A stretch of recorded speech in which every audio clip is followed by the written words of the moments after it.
제주에서 전 남편을 살해한 혐의로 30대 여성이 긴급 체포됐습니다. 대한민국을 떠들썩하게 만들었던 희대의 살인마 고유정.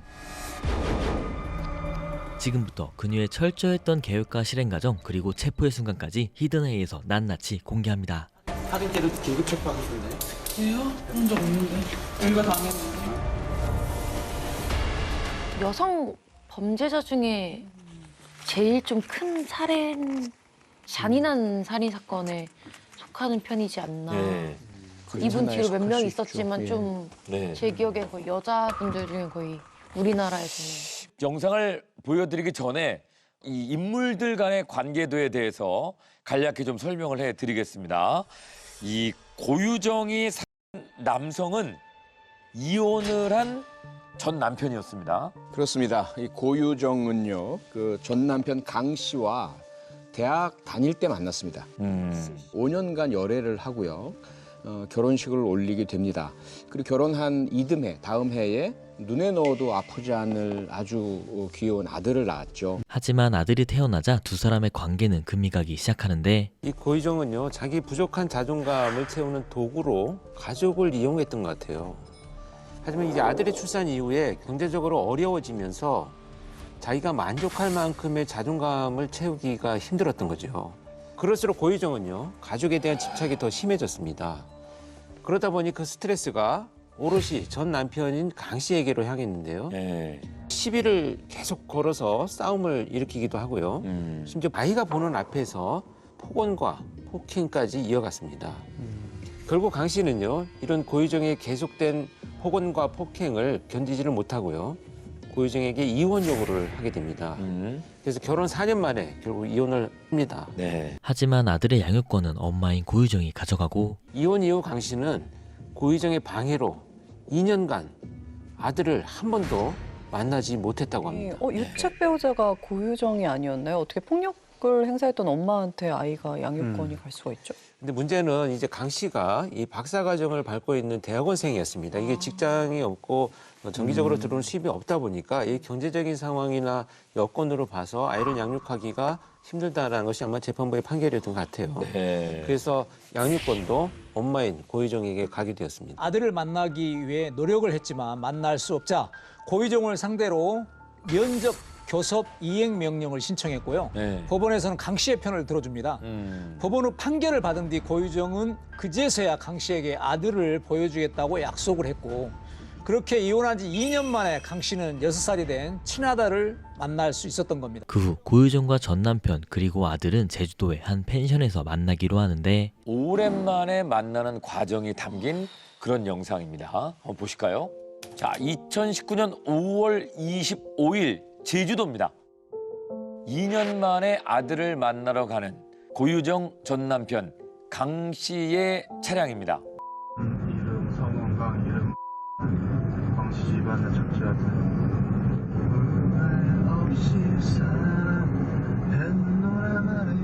아들을 만날 생각에 들떠있는 전 남편 강 씨. 정말 제일 이쁠 때인데 2년 만에 만났으니 얼마나 보고 싶겠어요. 강 씨는 아들과의 만남을 기대하면서 굉장히 들떠 있었습니다. 아휴, 세상에. 그 설렘을 안고 약속 장소인 테마파크로 이동을 하고 있는 중입니다. 그리고 2년 만에 강 씨는 아들과 행복한 시간을 보내게 됩니다. 테마파크에서 나온 이후에는 장을 보러 마트로 가는데요. 카레를 먹자라고 저녁 메뉴를 정했기 때문에 마트에 그걸 사러 온 겁니다. 강 씨가 이제 아들을 안고 마트를 다니고 있지요. 언뜻 보면 화목한 가족 같은 모습인데요. 야, 상상도 못했을 것 같아요. 그냥 제주도로 놀러 갔는데. 예, 그리고 장본 물건을 고유정이 계산을 합니다. 자, 이때 아들이 아빠에게 삼촌은 같이 안 가? 이렇게 물어봅니다. 아빠를 안 하고? 그러자 고유정이 삼촌도 같이 갈 거야 라고 대답합니다. 아빠인지 모르네. 아들은 강 씨를 삼촌으로 알고 있었습니다. 아니 근데 왜 아들은 삼촌이라고 해요? 친아빠잖아요. 네, 거기엔 좀 슬픈 사연이 있는데요. 고유정이 강 씨랑 이혼한 뒤에 재혼을 하게 됩니다. 그 다음 해에 재혼을 하는데요. 재혼을 하면서 고유정이 강 씨와 사이에서 난 아들을 새 남편의 아들로 키우기 위해서 그 성도 새 남편의 성을 붙입니다. 그러면서 이 어린 아들에게서 아빠의 존재를 계속해서 완전히 지워나가는 과정을 겪게 돼요. 그래서 엄마가 말한 대로 삼촌이라고 부르게 됐고 삼촌으로 알고 있었던 겁니다. 지금까지 고유정이 갖은 핑계를 대면서 아들을 전혀 보여주지 않았기 때문에 이 어린 아들 입장에서는 2년 동안 한 번도 안 본 사람, 이 사람은 새로운 사람이고 엄마가 이야기한 대로 삼촌일 수밖에 없었던 거죠. 강 씨도 아들을 만나기 위해서 어쩔 수 없이 동의를 했습니다. 그래서 삼촌이라고 하는 거 그대로 받아들이고 삼촌이라고 부르게 하고 나도 삼촌이라고 이야기를 할게. 이렇게 해서 이제 만나게 된 거죠. 아니요, 얼마나 아들을 보고 싶었으면 그걸 다 받아주고 아들을 위해서 또 새 출발을 위해서 그렇게까지 응원을 해줬던 건데. 아들한테 내가 네 아빠야 라고 이렇게 얘기를 하고 싶었을 것 같아요. 네. 근데 이제 아내가 재혼을 했기 때문에 아마 이 남편 강 씨 입장에서는 그 정도의 배려는 해줘야겠다라는 그런 마음이 있지 않았을까. 좋진 않았을 것 같아요. 그죠? 씁쓸했을 것 같아요. 네, 그런 걸 다 감수하고 세 사람은 함께 나들이를 떠났고 펜션으로 저녁을 먹기 위해서 이동을 합니다. 고유정의 차로 이제 함께 이동을 했습니다. 세 사람은 펜션에 도착을 했고요. 그리고 펜션 안으로 들어왔습니다. 펜션에서도 이 아들은 친아빠인 줄 모르고 행복한 시간을 함께 보내게 되죠. 그리고 고유정은 카레를 만듭니다. 그때 요리를 하면서 카레에 고유정이 수면제를 넣습니다. 남편은 수면제가 들어가 있는 줄 모르고 카레를 먹게 됐고요. 졸음을 참지 못하고 쉬고 싶어 합니다. 아들은 삼촌이 워낙 잘 놀아주니까 더 놀고 싶어 했는데 고유정은 달래면서 방에 들어가 놀라고 얘기를 합니다. 그리고 본인이 준비했던 살인 계획을 거실에서 실행하기 시작합니다. 아들이 밖에서 인기척이 나니까 밖으로 나가게 됩니다. 엄마 뭐해? 엄마 깜놀이에. 얼굴에 빨간 피를 묻히고 엄마는 천연덕스럽게 물감놀이를 한다고 얘기를 합니다. 그리고 뒤처리를 위해 아들을 친정에 맡긴 고유정. 그리고 이틀이 지난 이후에 펜션 인근의 클린하우스에 고유정의 차가 포착됐습니다. 고유정은 차에서 내렸고 분리수거를 하기 시작합니다. 이때 고유정이 버리는 쓰레기들은 범행에 사용됐던 도구들이었습니다. 그리고 내용물이 새지 않게 꼼꼼히 확인하면서 저기 어떻게? 종량제 봉투 그리고 박스에 담아서 4차례에 걸쳐서 처분합니다. 범행 도구를 처분한 이후에 유유히 고유정은 다음 숙소로 이동합니다. 처음부터 계획을 한 거네요. 치밀한 계획이 있었던 것 같은데요. 친정집도 있어요. 예, 그렇게 보입니다.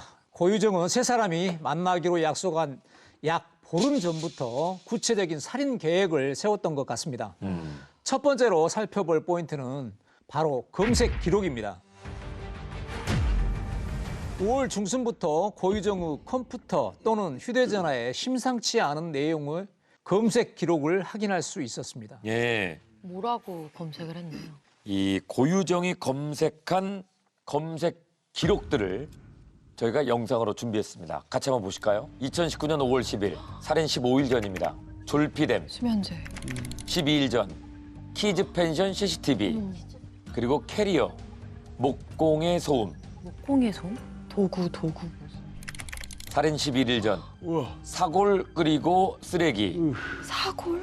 락스향, 감자탕 뼈다귀 음식물 쓰레기, 저 어떻게 처리할까 알아보는 거. 살인 10일 전, 피 지우는 방법, 혈흔, 완전 계획이네. 혈흔 지우는 법, 혈흔 형태 분석, 국립과학수사연구원, 살인 9일 전, 제주 바다 쓰레기, 뼈의 무게, 어우. 청주 불면증 처방, 갑판, 니코틴 치사량, 식당 감자탕 뼈 분리수거. 와.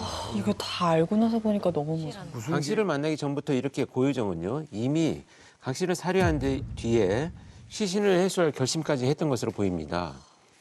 고유정이 치밀한 계획살인을 준비했다는 것을 입증하는 두 번째 포인트는 네. 바로 미리 준비한 범행 도구들입니다. 우선 인터넷을 이용해서 일명 곰솥이라고 하죠. 곰국을 끓인 솥. 네. 큰 거. 그래서 큰 들통 2개, 그리고 핸드 믹서기 등을 제주도에 있는 친정집으로 주문을 했습니다. 그래서 세 사람이 만나기 전에요, 혼자 장을 보기도 했었고요. 그때도 락스 세제, 고무장갑, 식칼 등을 구입을 했고요. 전 남편이 강 씨를 살해하고 시신을 훼손할 것까지 다 계획을 해서 준비물을 이렇게 구입을 했던 것으로 분석을 할 수가 있습니다. 근데 분석을 하는 우리 현장의 입장에서는요, 정말 끔찍한 도구입니다. 그러니까. 이 도구들은요, 피해자의 신원을 확인할 수 있는 모든 것들을 완벽하게 증거를 인멸하겠다라고 하는 강력한 의지를 갖고 있는 범행 도구예요. 이건 제주도에서 한 것도 뭐 친정도 있어서 아이를 맡길 수 있고 뭐 바다가 있으니까 오면서 버려야지 이런 식으로 다 계획이 있던 건가요? 네, 그렇게 봐야 하고 그렇게 분석을 해야 하겠죠. 계획 범죄에 있어서 준비하는 것, 시간, 장소, 방법 가장 대표적인 것 아니겠습니까? 원래 세 사람은요, 그 청주에서 만날 예정이었습니다. 그런데 고유정이 강 씨에게 문자를 보냅니다. 약속 장소를 바꾸자. 그래서 제주도로 바꾸게 됩니다. 여기에서 이제 그 세 번째 포인트, 어떻게 살해할지에 대한 방법까지 치밀하게 계획했다는 것입니다. 범행 방법에 해당되는 것 어떤 것이 있냐면요, 보통 가족끼리 놀러 간다, 펜션에 간다. 그러면 과연 무엇을 저녁거리로 생각을 할까요? 고기?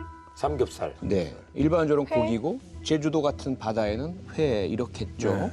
그런데 이 고유정이 선택한 것은 카레였습니다. 네, 여기에도 다 계획이 있었던 것이죠. 냄새가 세고 색깔이 강해서. 바로 그 점이죠. 카레가 가진 특성. 고유정은 카레를 왜 선택을 했느냐? 수면제를 자연스럽게 먹게 하기 위해서였거든요. 고유정이 사용한, 검색해서 발견한 졸피뎀. 이거 갈아서 먹으면요, 쓴맛이 납니다. 대단히 강합니다. 그래서 약의 쓴맛 그리고 색깔, 이게 들키지 않을 메뉴, 아주 철저하게 계획적으로 고른 것이죠. 수면제를 다량 복용을 하긴 했잖아요. 그래도 살해를 당할 때는 고통을 다 느끼죠. 그 어느 정도이냐에 따라 다르죠. 완전히 잠에 든 상태는 아니었던 것으로 보이거든요. 그래서 강 씨 같은 경우는 완전히 잠에 빠지기 전에 약간 의식이 몽롱할 때에 고유정이 공격을 했고, 그래서 방어도 하고 현장이 좀 지저분했죠. 고유정은 수면제에 취해 몸을 제대로 가누지 못하는 강 씨를 다이닝룸, 그다음에 주방, 거실, 현관 등에서 최소 15차례 이상 공격했습니다. 그렇게나 보고 싶어 했던 아들을 2년 만에 만난 그날, 아들과 함께 있는 집 안에서 살해당했습니다. 아까 가실 때 막 엄청 콧노래 부르면서 가셨는데. 근데 저는 그 고유정의 아이를 굳이 있는 상태에서 범행이 저질러진 것도 의도된 행동이라고 생각을 합니다. 일단은 범행이 벌어지고 나서 뭔가 같이 있었다라는 흔적들이 있기 때문에 조사를 받거나 의심이 되는 상황이 된다면 내가 아들까지 있는데 그런 일들을 했을까라는 얘기를 결국 나중에 또 그런 얘기를 한번 하거든요, 변명을. 그런 걸 본다면 아이조차도 뭐 자기 범행의 수단으로 좀 쓰지 않았을까 하는 생각도 들고요. 결국은 강 씨를 살해한 뒤에 아들 혼자 놀고 있던 방에 들어온 고유정을 본 이 아들이 피범벅이가 된 엄마를 보고 놀라서 의아해하니까 엄마가 물감놀이를 하고 있었어. 잠깐만 기다려. 라고 말하면서 태연하게 행동을 했고요.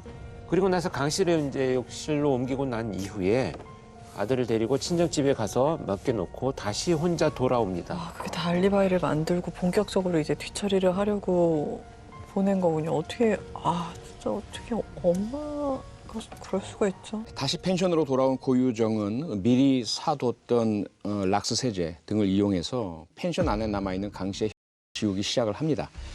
그런데 계획했던 것보다 시간이 더 많이 소요될 것이 뻔했습니다. 그러자 이 고유정이 펜션 운영자를 찾아갑니다. 그리고 1박을 더 연장해 주세요. 그런데 이미 그 펜션은 다음 날 들어올 사람이 예약이 돼 있었습니다. 그래서 펜션 운영자가 안 된다 이야기를 했더니 마음이 급해졌죠. 완벽하게 지우지 못하고 흔적들이 남게 되었던 거죠. 그리고 나서 고유정은 그 시신을 혼자 옮겨야 되잖아요. 그 혼자 옮길 수 있는 방법은 시신을 것이죠. 여러 개 작은 것으로 나누는 방법. 그래서 시신을 화장실에서 했고요. 자신이 타고 온 차 트렁크에 옮겨 실었습니다. 마지막으로 이제 범행이 여러 도구들을 썼잖아요.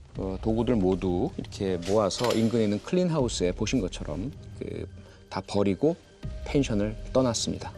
제가 알기로는 고유정도 뭐 사이코패스 지수가 굉장히 높다 약간 이렇게 들었는데 이 사이코패스 점수까지는 확실히 나타나지는 않았지만 제 예측에는 굉장히 높을 것으로 예상이 됩니다. 그런데 문제는 사이코패스 성향과 더불어서 경계선적 인격 장애라든지 또는 자기애적 성격 장애 뭐 이런 것들이 같이 동반되어 있을 것으로 예상이 되는데요. 이 특징들은 뭐냐면 경계선에 있다는 감정들은요. 극단적으로 감정이 왔다 갔다 합니다. 이게 중간이 없어요. 그래서 막 화를 내고 막 폭력적인 행동을 하다가 그것이 해소되고 나면 차분히 이제 자기 행동을 반추하면서 또 증거를 인멸하는 이런 과정을 겪게 되는데요.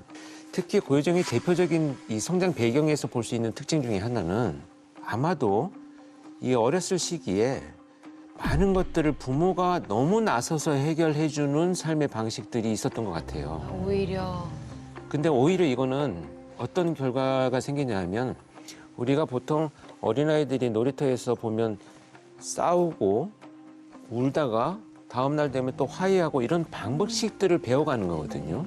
그런데 그런 모든 것들을 부모들이 너무 과도하게 해결해주는 삶의 방식이 연결이 되면 그런 걸 학습하지 못하잖아요. 그래서 어떤 갈등의 관계나 문제가 생겼을 때 이걸 해소하는 방법을 모르니까 그냥 그 문제의 원인을 제거해버리려고 하는 생각으로 발전을 해버려요. 그러니까 남편과의 어떤 이런 양육, 그다음에 내 삶을 참 힘들게 만들었던 이 전 남편에 대한 어떤 증오, 분노 이런 감정들을 적절하게 해소하고 합리적으로 헤어졌으면 그 삶 속에서 뭔가 정리를 해야 되는데 그런 모든 것들이 너무 싫으니까 그냥 그 갈등의 원인을 없애버리자라고 판단을 해서 살인으로 이어지는 경우가 나타나게 되는 거죠. 아무튼 펜션을 하루 더 연장 못하고 황급히 펜션을 빠져나온 고유정. 그 이후의 동선이 또 CCTV에 고스란히 기록되어 있습니다. 범행 3일 후 마트에서 포착된 고유정. 마트에 온 이유는 무엇이었을까요? 직원과 잠시 대화를 나누더니 고유정은 물건을 꺼내기 시작합니다. 락스네. 이 물건들은 범행에 쓰지 못하고 남은 도구들 환불하기 위해 왔습니다. 새 제품인데도 꼼꼼하게 표면을 닦는 모습이 포착됐습니다. 그렇게 사용하지 않은 제품 모두를 고유정은 환불받았습니다. 그리고 그 이후에 다른 마트를 찾아갑니다. 다른 마트에서는 중형 사이즈의 캐리어, 50리터 봉투, 사체를 은닉할 장비들을 추가적으로 구입합니다. 그리고 고유정은 제주도를 벗어나기 위해서 공항으로 가지 않고 항구로 갑니다. 항구 주차장에서 사체 일부를 캐리어에 옮긴 후에 캐리어를 들고 완도행 여객선에 탑니다. 배를 이용해서 육지로 가는 거예요. 아이고야. 그리고 5층 갑판으로 올라가서 다른 승객이 있는지 카메라는 어디에 위치해 있는지 이곳저곳을 살펴봅니다. 그리고 총 5차례에 걸쳐서 강 씨의 일부를 바다에 버립니다. 일부러 사각지대에서 하려고 했는데도 찍혔네. 뭐 버릴 수도 있는데 왜 굳이 환불을. 범죄자들이요 저런 행동을 하는 경우들이 있습니다. 그 이제 두 가지 이유가 있어요. 하나는 자기 스스로에게 안심을 시키기 위해서입니다. 지금 저 사건 전반을 보면요 고유정의 인식 속에는 시신만 발견되지 않으면 아무 일도 없었던 거야. 들킬 일도 없고. 그러면 나머지 것들은 일상적인 행동들이거든요. 그래서 샀는데 사용하지 않았어? 환불받는 건 당연한 거지. 일상을 이어감으로써 자기가 공개되지 않을 것, 그다음에 이건 아무것도 아니야, 없었던 일이야, 라고 이제 스스로를 안심시키기 위한 심리가 하나가 있고요. 또 하나는 일부러 자기가 전혀 그런 범행을 저지르지 않은 사람이란 알리바이들을 여기저기 남기기 위해서 저런 행동들을 하는 경우들도 있어요. 경찰이 흔적을 찾기가 어려울 것이다 이런 의도도 있었을 것으로 보여지고요. 제주도를 떠나기 전에 고유정이요. 제주도에 있는 한 모텔에 잠시 머물렀었는데요. 이 모텔에 머물 때 자신의 알리바이를 조작하기 위해서 고유정은요. 이미 자기가 전 남편 강 씨에게 문자를 보냅니다. 어떤 내용이냐 하면요. 미수 및 폭력으로 고소하겠어. 네가 인간이냐? 넌 예나 지금이나 끝까지 나쁜 인간이다. 라고 이렇게 문자를 보냅니다. 이 사망한 강 씨의 휴대전화를 가지고 있었거든요. 그걸 이용해서 다시 자신에게 답장을 보냅니다. 강 씨인 것처럼. 미안하게 됐다. 내 정신이 아니었어. 재혼했다는 사실도 충격이고 고소는 하지 말아줘. 내년에 취업도 해야 해. 그러니까 이중 알리바이죠. 발견되지 않을 경우는 이렇게 해서 잠적했어요. 만약에 발견되더라도 나중에 결국은 자기를 하다가 나는 정당방위예요. 이런 어떤 이중 알리바이 심리가 있었던 것으로 보입니다. 재혼한 남편한테도 문자를 보낸 거로 되어 있습니다. 네, 맞습니다. 재혼한 남편에게도 문자를 보냈는데요. 이제 우리가 행복해질 수 있어. 앞으로 다 잘 될 거야. 라는 내용의 문자를 보냅니다. 그 문자를 보낸 이후에 고유정이 배를 타고 완도로 갑니다. 그런데 고유정은요. 제주도 친정집에 갈 때 배를 이용해서 간 적이 한 번도 없었습니다. 그럴 이유가 없었겠지요. 그럴 이유가 없죠. 하지만 이때에만 자신의 차를 타고 청주에서 완도까지 이동을 했고요. 그 차를 배에 실어서 제주도까지 내려갑니다. 처음부터 자신의 차를 이용해서 훼손된 시신들을 증거를 인멸하기 위해서 이동하고자 하는 목표가 있었던 것으로 추정이 됩니다. 결국 고유정은요. 제주도에서 완도로 가는 배에서 올라탄 뒤에 밤 9시경 여객선 5층 후미 갑판 위로 올라와서 이동을 합니다. 그래서 이제 아까 보셨던 그 검색 기록에 갑판이라는 게 있었잖아요. 네. 그것도 이미 유기 장소를 검색을 한 거예요. 뭐 CCTV가 어디에 설치되어 있는지도 확인됐겠죠. 놀라운 점이 또 있습니다. 고유정은 자신의 범행을 사진으로 남겨놨습니다. 사진으로 찍어놨어요. 자, 이게 지금 휴대전화를 포렌식으로 복구한 사진인데요. 고유정이 찍은 현장 사진입니다. 이게 펜션 거실이에요. 그리고 강 씨 신발이 보입니다. 지금 뭐지? 그리고 이제 주방입니다. 카레를 담았던 그릇과 또 즉석밥. 그리고 오른쪽에 보면 저게 바로 수면제입니다. 수면제를 넣고 다녔던 파우치가 보입니다. 왜 찍었죠? 이거. 그리고 완도행 여객선에서 트렁크? 캐리어를 촬영했습니다. 이 사진들은 왜 찍은 걸까요?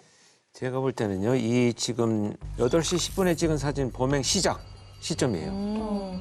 그다음에 테이블 및 음식, 그릇 이게 범행 도구와 범행 시 당시에 사용됐던 것들이죠. 중요한 장면들을 자기가 찍어서 갖고 있었는데요.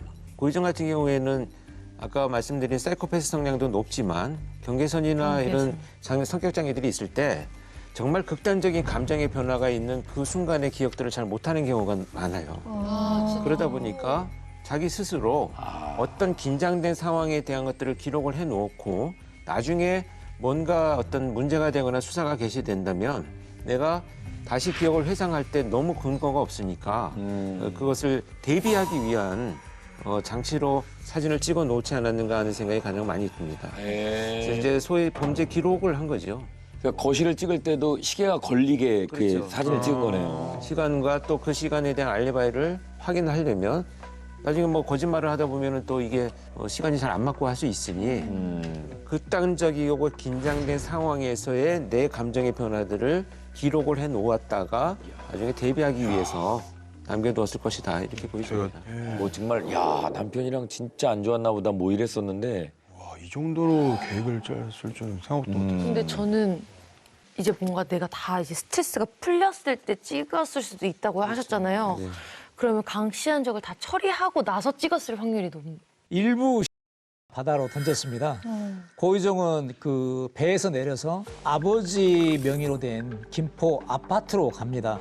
그곳에서 고유정은 마지막까지 범행을 이어갔고요. 아파트 쓰레기 그 분리시설에 강 씨를 담은 것으로 추정되는 중량제 봉투를 유기했습니다. 다 한 번에 안 하고 배에서도 잠깐 조금씩 이렇게 나누는 못 찾게 하려고 하는 그래서 거예요? 결국에 시신을 못 찾긴 했잖아요. 네, 결국 완전 범죄를 향한 고유정만의 철저한 계획이고 또 노력이었다 이렇게 봐야 되겠죠. 나눠서. 네, 검색 기록 보셨잖아요. 제주 바다의 유기. 그런데 간혹 그 제주 바다에서 실종자들 혹은 자들 그 시신들이 시간이 흘러서 떠오르는 사례들이 계속 뉴스에 나왔었거든요. 그래서 바다의 모든 시신 버렸을 경우는 발견될 가능성이 있다라고 생각했던 것 같아요. 얼굴 그리고 손 지문이 있는 이런 것들은 마지막까지 그 김포로 가져와서 종량제 봉투에 담아서 쓰레기 처리장으로 가서 완전히 찾지 못하게 만들겠다는 이런 철저한 계획의 일환이었던 것으로 보이고요. 그런 철저한 계획에 숨어있는 심리 중에 하나는 두려움이에요.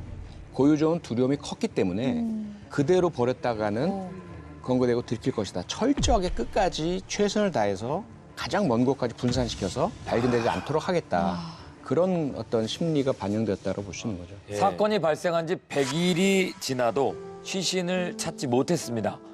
그래서 장례도 치르지 못하고 있는 상황이었습니다. 그래도 이제 고인의 장례는 치러야 했기에 유가족들은 강 씨의 집에서 찾은 머리카락 8가락으로 겨우 장례를 치렀다고 합니다. 어떡해. 완전 범죄를 꿈꾸던 고유정.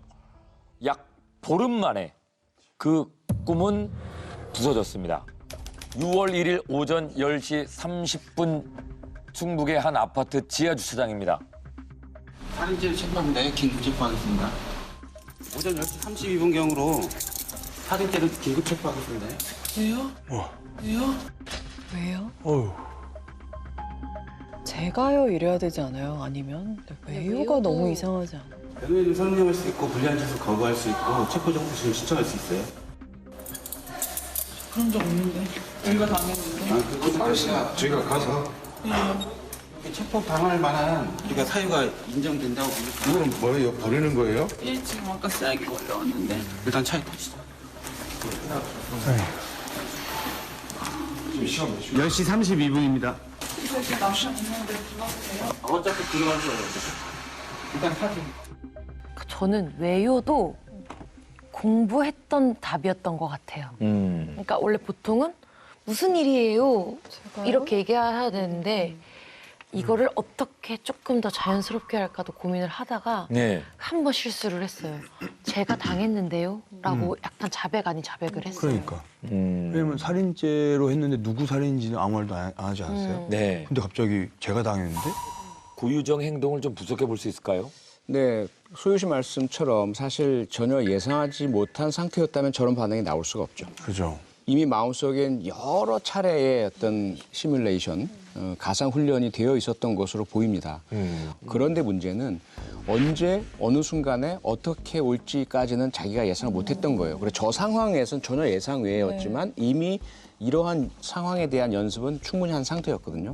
그런데 그것이 완전히 준비된 상태로 나오기보다는 어설프게 나온 거죠. 그 시신을 찾기가 정말 어려웠을 텐데 그럼 본인이 나의 범행이다라고 시인을 잘 안 했을 것 같거든요. 예, 고유정은 처음에는 범행 자체를 부인했습니다.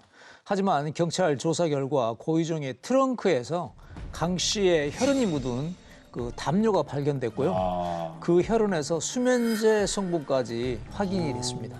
와, 혈흔에서. 예. 근데 증거가 나온 뒤에는 인정을 했나요? 사실 그 처음에는 저렇게 완강히 부인을 하잖아요. 그런데 이런 지금 증거들이 막 나오고 혈흔이 나온 이후에 태도를 바꾸고요. 결국 강 씨가 흉기를 들고 하려고 해서 몸싸움을 하던 중에 우발적으로 내가 한번 찔렀다라고 주장을 하기 시작합니다. 근데 아까는 15군데 찔렀다고 했었잖아요. 뻔뻔하게 약간 그냥 발뺌하는 거죠? 네. 그 재판 결과는 어떻게 됐습니까? 네, 고유정 결국 재판 결과 피해자를 계획을 미리 세우고 면접 교섭을 빌미로 유인을 해서 한 다음에 마저 손괴하면서 철저히 은닉한 사건으로 살인이라는 극단적 범행을 구체적으로 계획하고 이를 실행에 옮겼다는 점에서 죄질이 대단히 불량한 점.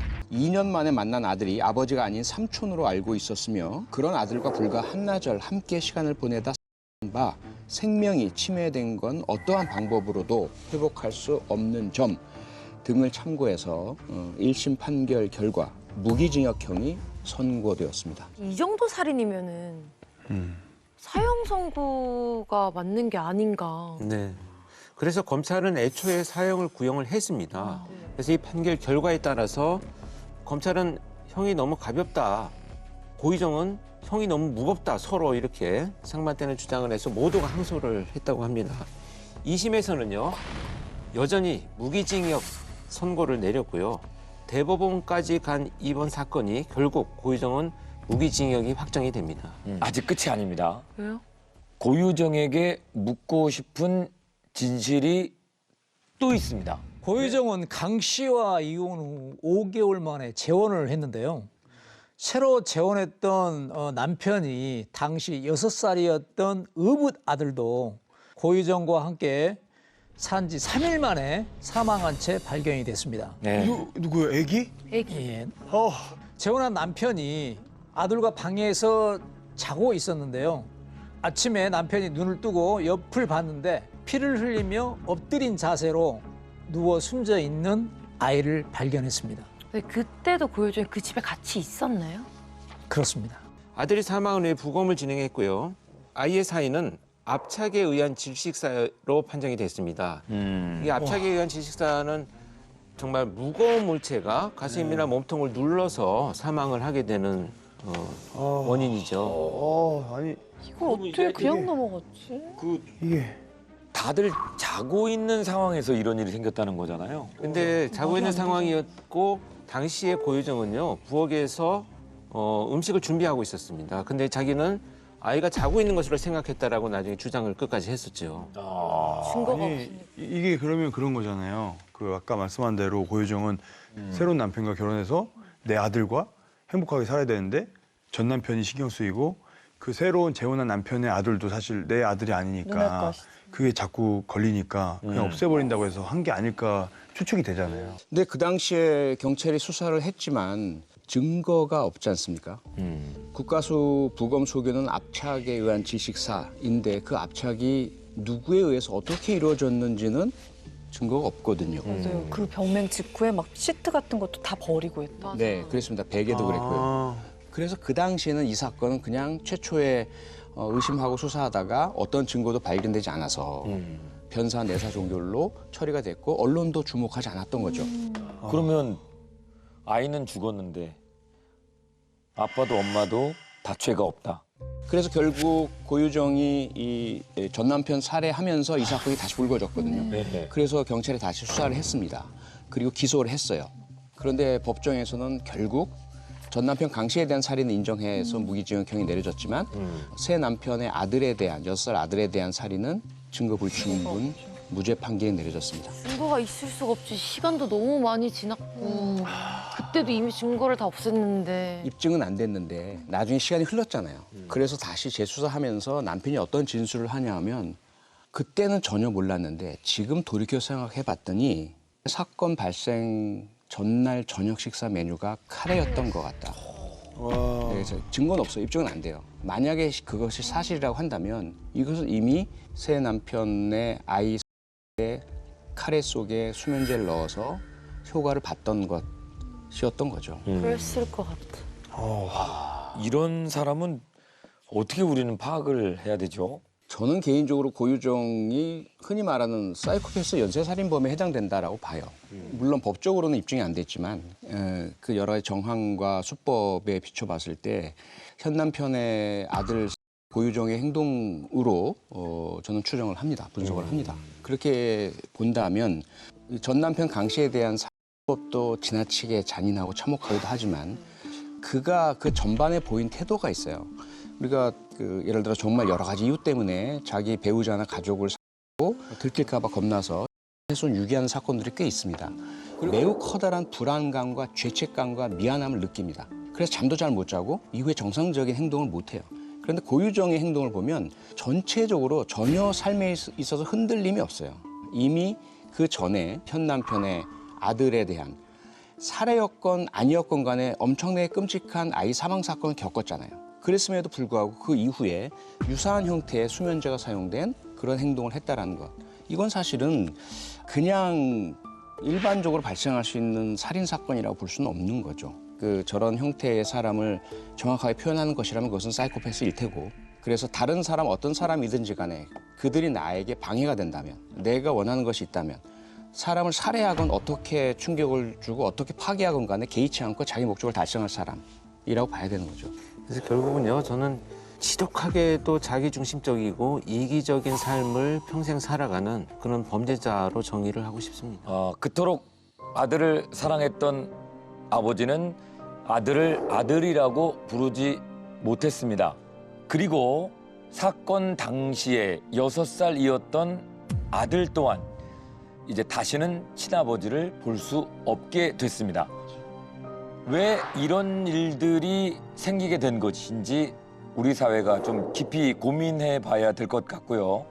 다시는 이런 안타까운 사건이 일어나지 않도록 우리 사회가 다 같이 관심을 가져야 되지 않을까 싶습니다. 경기도의 한 슈퍼마켓 앞. 한 남성이 이 슈퍼마켓 앞에 오빠. 앉아가지고 술 마시고 있었어요. 술을 마시고 있었습니다.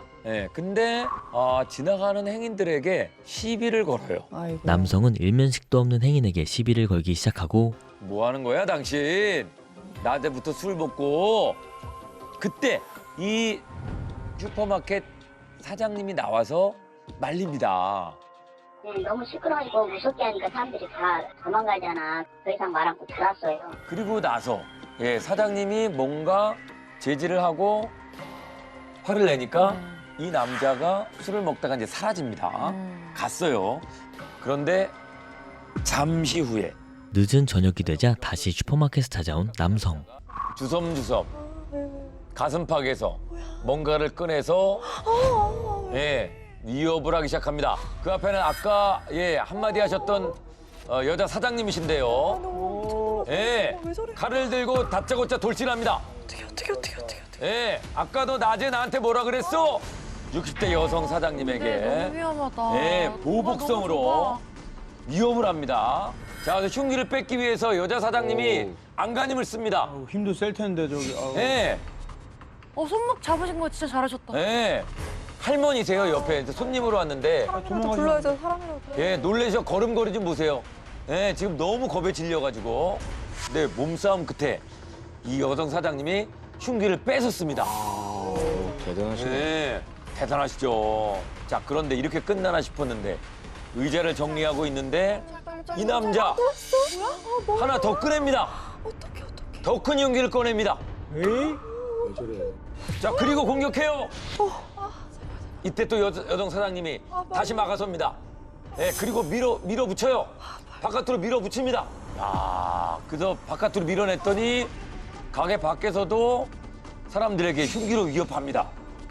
뭐야? 그리고 가게 앞을 난장판으로 만듭니다. 그 사장님과 몸싸움을 저렇게 하는 사이에 가게 손님이 와서 경찰에 신고를 했고요. 남성이 가게 밖에서 난동을 부리는 중에 경찰이 빨리 도착을 했습니다. 다행이다. 그래서 특수협박 혐의로 현행범 체포가 됐고요. 이후 한 언론사 기자가 흉기를 왜 들었느냐라고 질문을 하니까 묵비권이라고. 아이고. 묵비권이요? 당당히 외치면서 일말의 반성도 없었다고 합니다. 집을 갔다 온 게 진짜로 뭔가를 보복을 하려고 준비한 건지 왜 그런 거예요? 왜 집에 갔다 온 거예요? 여러분들 아마 그 2018년에 강서 PC방 사건으로 알려진 김성수 사건이라고 있습니다. 오늘 서울의 한 PC방에서 30대 남성이 아르바이트생을 흉기로 찔러 숨지게 했습니다. 서울 강서구 PC방 살인 사건 피의자의 이름과 얼굴을 공개했습니다. 이 사건도 마찬가지로 애초에 시비가 되었는데 이 김성수는 술이 취하지 않은 상태임에도 불구하고 일단 그 경찰이 와서 중재를 하니까 헤어져서 집으로 갔다가 다시 칼을 들고 왔거든요.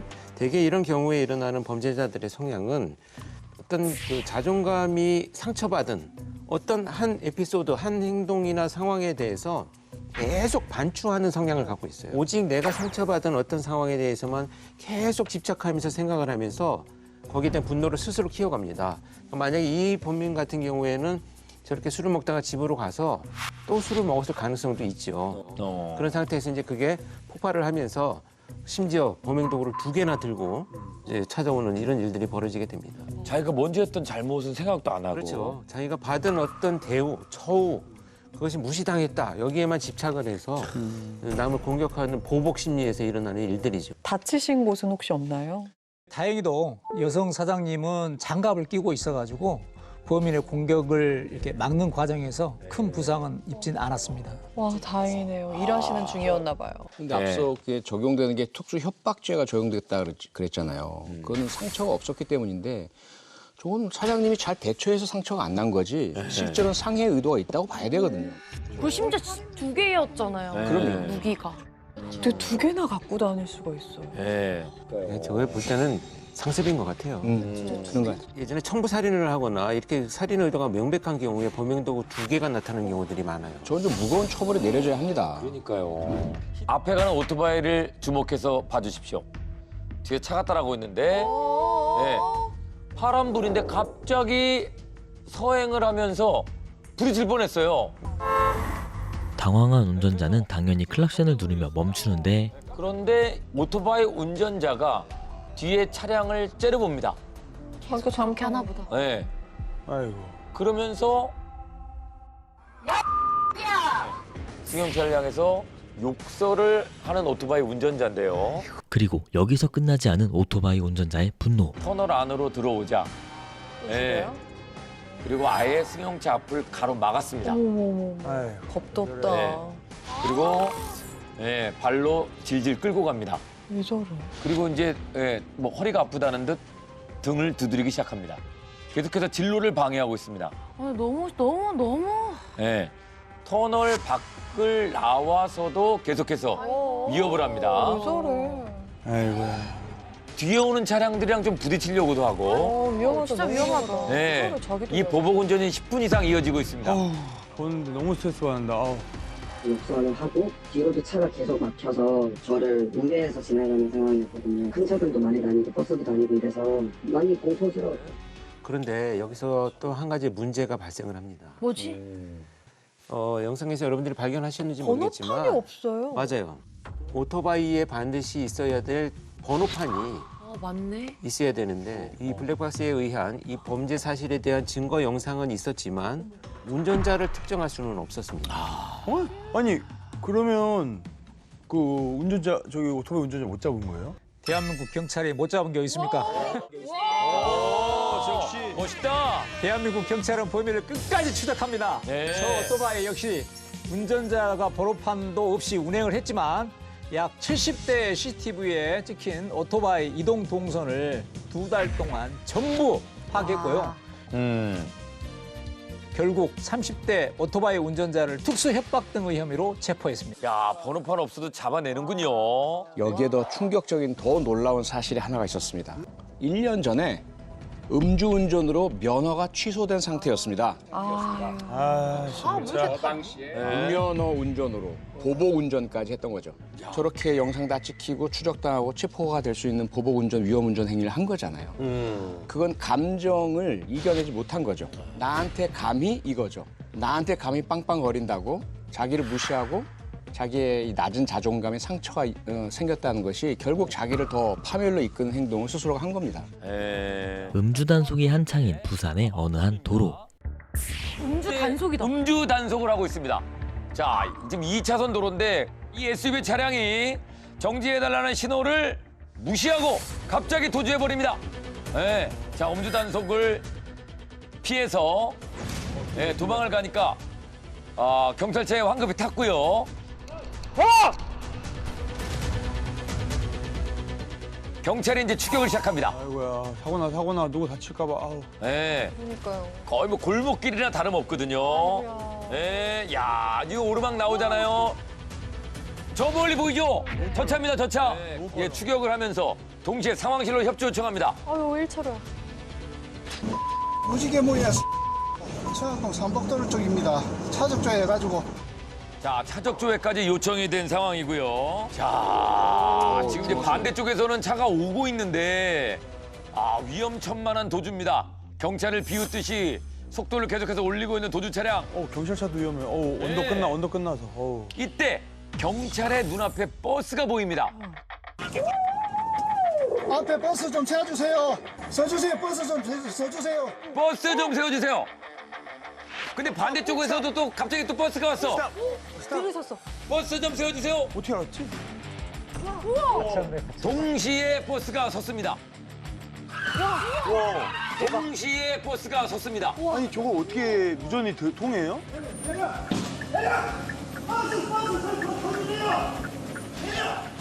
자, 그리고 내려라 내려라. 뒤로 가. 네, 결국 도주를 포기하고 운전자가 차에서 내립니다. 많이 취했어. 비틀비틀. 에이구. 취소다 취소. 네.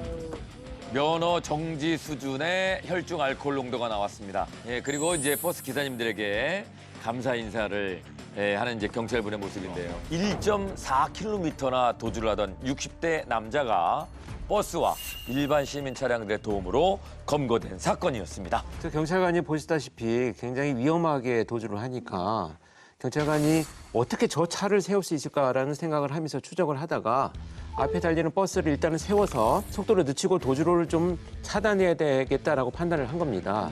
그래서 때마침 맞은편에서 오고 있던 버스가 보이니까 바깥에 외부 스피커로 멈춰달라고 해서 딱 멈추어서 이렇게 가두게 되는 상황이 된 거죠. 그래서 경찰은 음주운전을 검거하는데 도움을 준 저 버스 운전기사와 일반 그 시민 운전자에게 감사장을 전달했습니다. 검거된 남성이 과거의 음주운전으로 이미 면허가 정지된 상태였습니다. 무면허로 음주운전을 하다가 적발되지 않기 위해서 저렇게 위험한 도주를 시행을 했던 거죠. 평화로운 오후 강남의 어느 한 주택가. 오토바이 한 대가 쓱 지나갑니다. 그런데 가면서 오른쪽을 한번 보죠. 자, 그러더니 돌아서 방향을 바꿉니다. 왜지? 다시 되돌아갑니다. 그리고 네, 충돌을 피하려다가 넘어집니다. 이거 좀 이상하지 않아요? 너무 이의적으로. 그리고 며칠 후 또 다른 사거리. 예, 가다가 방향을 틀어서 다시 갑니다.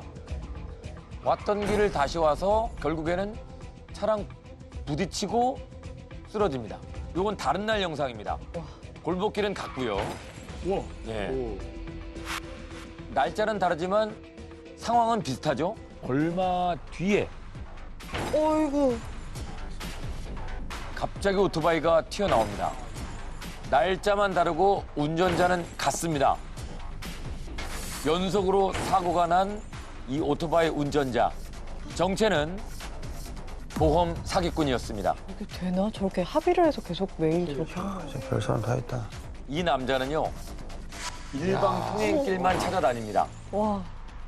그리고 역주행을 하고 있는 차량들 앞에 가서 합의금을 노리고 고의적으로 사고를 내는 겁니다. 17번의 사고로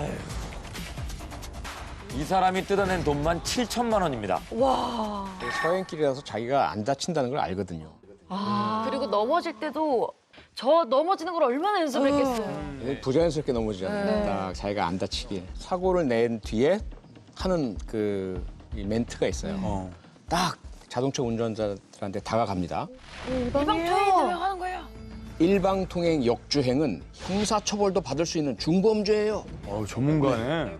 그래서 운전자를 이렇게 겁먹게 만들고 그다음에 이거 내가 신고 안 할 테니까 돈 달라. 이래서 거액의 합의금 받았는데요. 이런 방식으로 한 운전자에게서만 1,000만 원이 넘는 금액을 갈취하게 됐습니다. 어떤 누군가가 억울하더라도 보험 처리해라. 약간 이러신 분도 있을 것 같고. 너무 많이 요구하면은 그거 내느니 그냥 내가 보험금 내는 게 낫지. 조금. 보험으로 처리하자라고 얘기하는 운전자도 있었을 것 같은데요. 그럴 때는 이 사기꾼은 어떻게 합니까? 피해자들이 보험 처리를 원할 경우에는 가짜 진단서를 만들어가지고 보험사에 제출하기도 했습니다.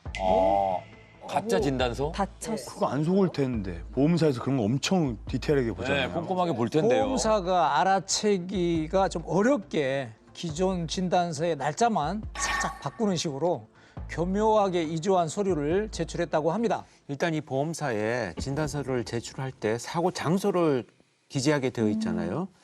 하지만 오토바이 운전자가 너무 특정 지역, 일부 지역에서만 계속 사고가 나니까 이 점을 이상하게 여긴 보험사 직원의 의심으로 수사가 시작됐고요. 결국 5개월 만에 보험 사기는 막을 내리게 됩니다. 근데 이제 지속될 수 있었던 그 배경 중에 하나는 이 사람이 이제 배달하는 오토바이를 운행을 하잖아요. 그러다 보니까 자기는 변명거리가 됐던 거예요. 이 지역 내에서 내가 늘 일상 일을 하다가 사고가 계속 난 거다라는 변명을 했겠죠. 그렇지만 결국은 반복되는 그 사고에 대해서 이제 의심이 시작되고 수사가 시작돼서 체포가 된 거죠. 이게 일방통행길이 많습니다. 맞아요. 네.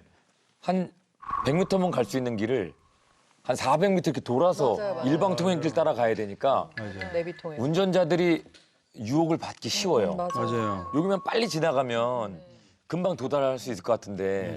그러니까 이제 그렇게 유혹을 많이 느낄 만한 지역에서 계속 저런 사고를 내는 거죠. 그걸 노리고 사기를 친 것도 좀 많이 괘씸하잖아요. 처벌은 어떻게 되나요? 이 남성 결국 경찰 수사 끝에 입건이 됐고요. 적용된 법조들이 보험사기 방지 특별법 위반, 그다음에 형법상 사기, 또 형법상 사문서 위조, 동행사 혐의가 모두 적용돼서 구속되었습니다. 앞으로 이제 기소돼서 처벌을 받겠죠. 죄질이 나빠서 아마 무거운 처벌 받을 것으로 예상합니다. 횡단보도 앞에 차량이 서 있고 이 차량의 블랙박스에 찍힌 영상입니다.